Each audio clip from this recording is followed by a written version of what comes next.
Hello, hello, hello. Today, I'm going to take you all on a tour of the sanctuary and hope that I don't walk into any spider webs, which I almost just did. So I'm going to keep this good old-fashioned selfie stick out in front of me. That way, I'll block all the spider webs as I'm walking through the paths. So behind me is my cabin. What I'm heading up to right now is actually to go to the kitchen to return this pan. It was my birthday, but I thought I'd walk up past my toilets. Actually, I should show you our toilets and our bathrooms, huh? That would probably be interesting for all of you. Because right now, like, this is, behind me is, point with my pan. This is like where the staff lives and stuff, and some of the long-term volunteers. Those little Wendy houses right there, yes. Wood cottages, cabins with tin roofs get super hot in the daytime, but also can be very nice at night. So, this behind me is our toilet. Check it out. Let's see here. We got our fancy ropes. That's to like say, hey, I'm in here, don't come inside. Put that up, you know, do not disturbo. And then bam, this is our toilet situation. These are called pit toilets. Basically, that toilet goes down into the ground, into a pit, and there's like natural enzymes and all sorts of little critters down there that break down all the poop and pee, and then it smells great. Yeah, that's what we use. A good old-fashioned pit toilet. No need to flush in these toilets. See, that's what the sign says. Eco toilets, flush free. Yeah, but you can only put like certain things down there, like poop, pee, and toilet paper, and that's about it. Otherwise, it won't break down and has trouble. And then this, walking into, is our shower. Let's see here. It's all gas powered. Yes, I know what you're thinking, and yes, the answer is yes. Showers. Exciting. Yeah, that's how we start the tour here at the VMF. Spider webs on the face, showers, and pit toilets. Oh yeah, classy business. All right, let's take this pan back home, and when we get up there, I'll show you guys the, what's it called? Cottage. Volunteers can hang out. Fancy kitchen where the cook cooks all the food for everyone. This is going into the cottage right now. Sounds like our chef is having some fun cooking. What's up, dude? This is Morrow. He's our chef.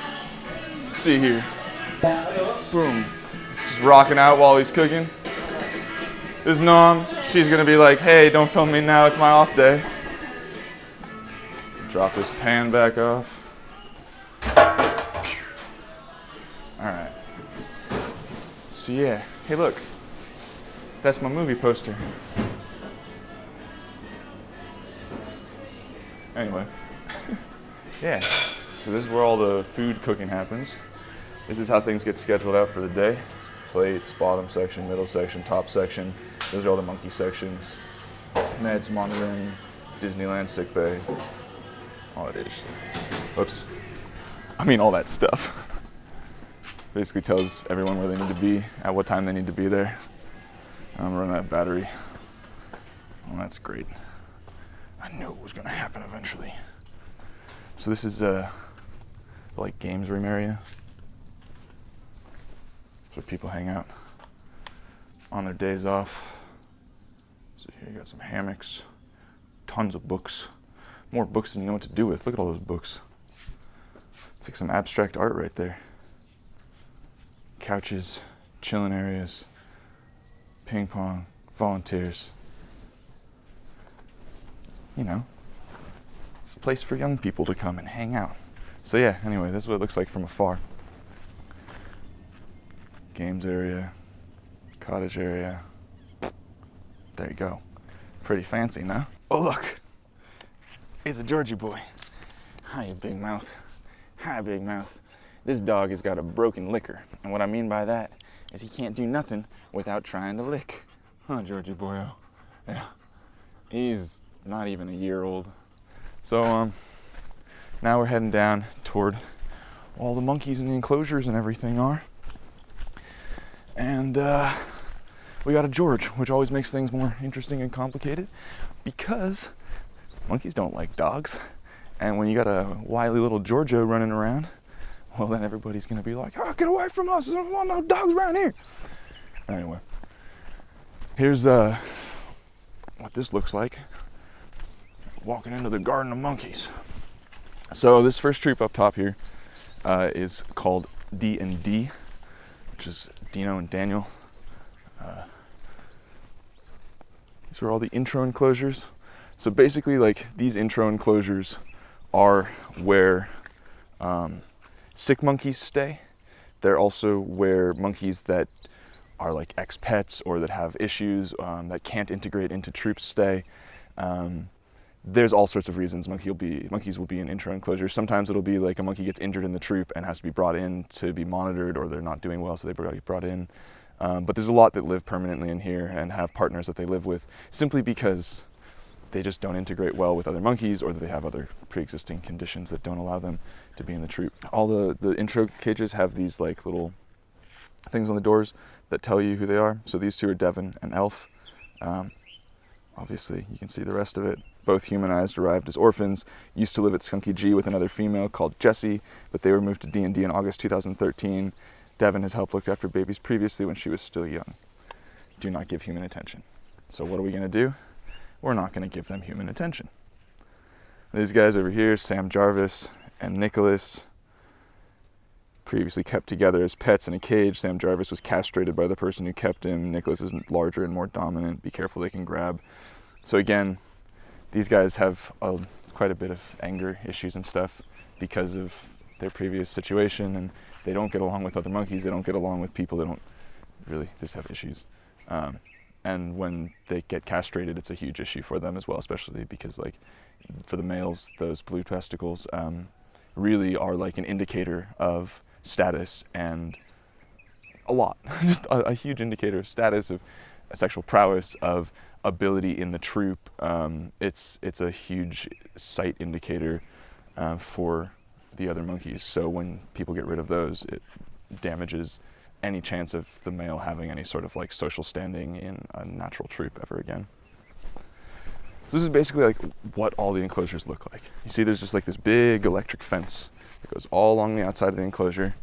When the monkeys get fed, you can see there's this like food pile from yesterday night. There's little food piles sort of everywhere, like where this guy's sitting. So when the food just gets thrown over the top of the fence, shoop, lands inside, and then that way nobody ever has to go inside to do anything. Really, honestly, like, try to never go inside the enclosures. Yeah, those are monkeys screaming. You hear that all the time. But nobody ever tries to go inside the enclosures. It's just like less contact, the better. So this is the D&D airlock. Basically, all the airlocks are like these two gates. You have one, two. That way you can have one open, close it, and be inside, and no monkeys can escape. You can have stuff inside if you need to go in, whatever.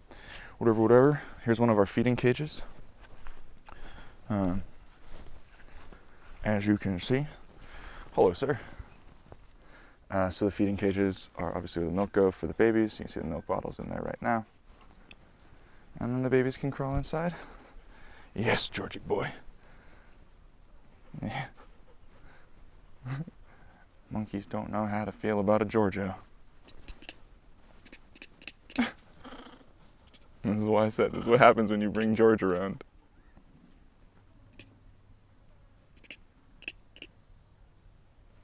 That's Conjo. He's an orphan from last baby season. He's very talkative. He's always communicating. But yeah. Alright. This is Goliath Troop that I'm walking past now. This is why, like, it's so hard when I try to film anything of the babies once they're out in the troop, and like try and like catch up with them or something later on. I mean, you can just see how dense this is. It's tough to film out in the main enclosures once the babies have gone into the troop, because they're just not that willing to come to the fence because the moms don't want them to. This is BB and Titan. You see here, They're old. They love each other. There's an episode that's a vlog episode, actually, where you get to see them meet for the first time. I don't remember which one it was, but they like pass each other and go straight for the food. But this is young BB right here.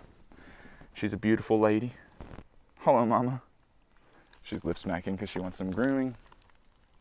Yeah. There's Titan. They both think I might be giving them some grass, so they're coming to check me out. You can see the way they're looking around is like very much trying to like scan my hands and see if there's anything that I might have for them.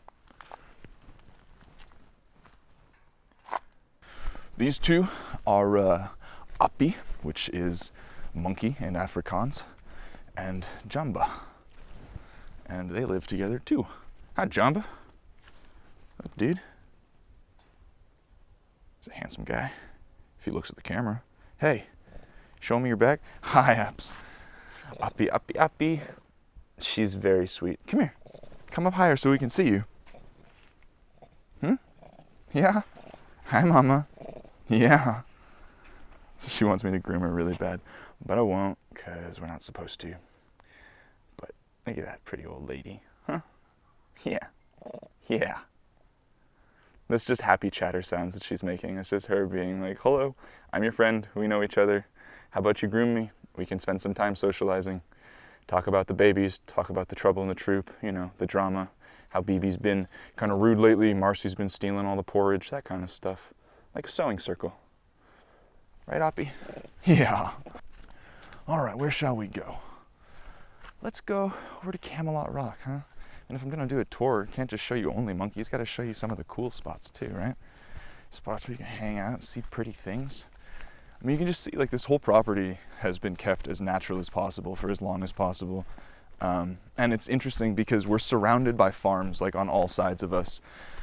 One neighbor next to closest to my cabin side has like horses and goats and cows, and occasionally they'll get through the fence and come over and try and get into my garden and stuff. Oh man, when they had baby goats, that was the best. Little baby goats coming by. The other day I was playing guitar outside and the cows came by and I was like, oh, wonder about all those YouTube videos where like you see people, or Instagram videos where you see people like playing music for cows. Wonder if the cows will respond. So I just like went outside and was like, started playing, and like 5 cows just rocked right up to me and were just standing there like staring at me with their ears flapping and crap. And I was like, what are the odds? Oh man, also I curse like a sailor, so it's gonna be hard for me. I'm gonna have to like really try not to curse. So I'll apologize if there's like a bunch of, see, I almost said a bunch of stuff bleeped out. Anyway, what was I saying? We're surrounded by farms. We've got like all these like just normal places around us, so we're this like weird little sanctuary in the middle of all this farmland area, but because of that we're like this final little like isolated island of natural bush where like everywhere else is chopped down and like it's just fields and all plantations and stuff, and like here it's just acres and acres of bush, which is really, really cool. And so you can get lost up here just walking around like in this little forest. It's neat. Bushveld they call it. So what I'm walking up to now is called Camelot Rock. It's a pretty awesome spot. See, big old rock, right? Look at that rock. A tiny head in the corner, a big rock. And it's called Camelot Rock because this is Camelot Troop. Camelot Troop is the largest troop at the sanctuary. And as you can see, it's got a pretty awesome view from Camelot Rock as well. I don't know if you can see out there in the distance. Yeah, look at that. So you can kind of see some of the farmland out there, villages up on the mountain. Let's see, that's all farmland. And up there is villages. Yeah, mountain ranges. It's a great mountain range in South Africa called the Drakensberg mountain range. The Drakensberg, real famous, real beautiful, real beautiful. Look it up on Google, Drakensberg mountain range. A little bit of fun fact for your pocketbooks. I don't know how that affects your pocketbooks, but whatever. Hey look, Camelot Troop monkeys. Hi kids. What are you guys doing? Nervous. Vervet monkeys probably have like the best anxiety. Like they are such anxious monkeys. It's fantastic. They have that perfect amount of anxiety that just makes them super twitchy and funny to watch because they're always like, and they calm down. And the eyebrow, just ridiculous. Lots of walking here, as you can see. This video is going to be like 2 hours long because it's just going to be me walking. So yeah, here we are walking down another path. If you like walking, want to walk around in some tall grass, come to the Vervet Monkey Foundation in South Africa. This is Royal Troop.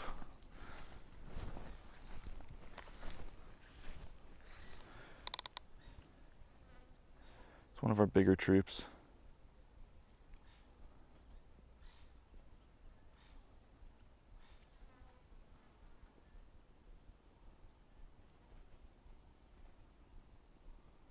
Just hanging out in the shade. It's not too hot today. It's pretty nice. It's sunny. The sun's hot, as always here. But there's a nice little breeze. It's not too humid. It's actually really good weather right now. Our rainy season's pretty much coming to a close. Rainy season is the summer months for us. So it's opposite, obviously, because we're in the southern hemisphere. So it's like the winter months in the US are the summer months down here. So it's been raining like crazy, but it rains during the summer, so it's like hot and humid and wet. That's why it's so lush and green. And just now it's starting to go away from summer, and we're starting to get colder weather. We're starting to have the nights be more cold. It's more overcast in the mornings.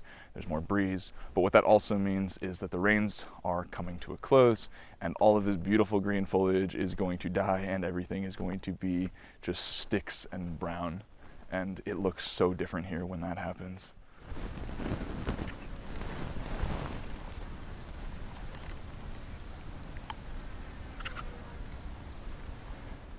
So this is inquisitive vervet mode. They're doing that sound you can hear is like a little bit of an alarm call. It's a kind of a snake alarm call, but they're not really sure what to alert me or this stick and camera as.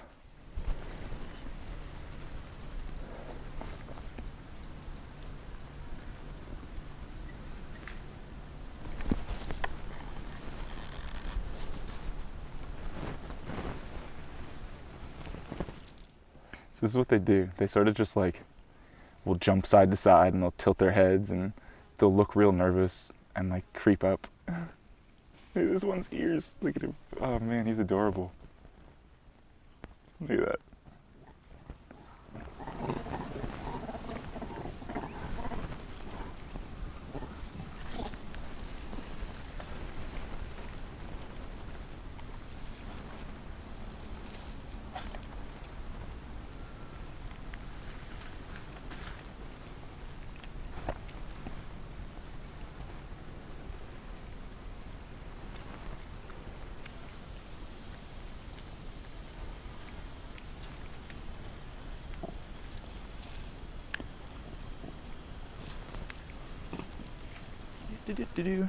So check this out. This is one of our intro cages for the babies. And in here, I believe we have Freya and Leo. Yes, look. Little Miss Freya with the pale face. Huh? Hello, cute little lady.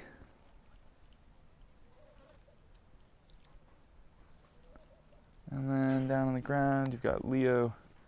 I'm not sure who the mom is in with them right now.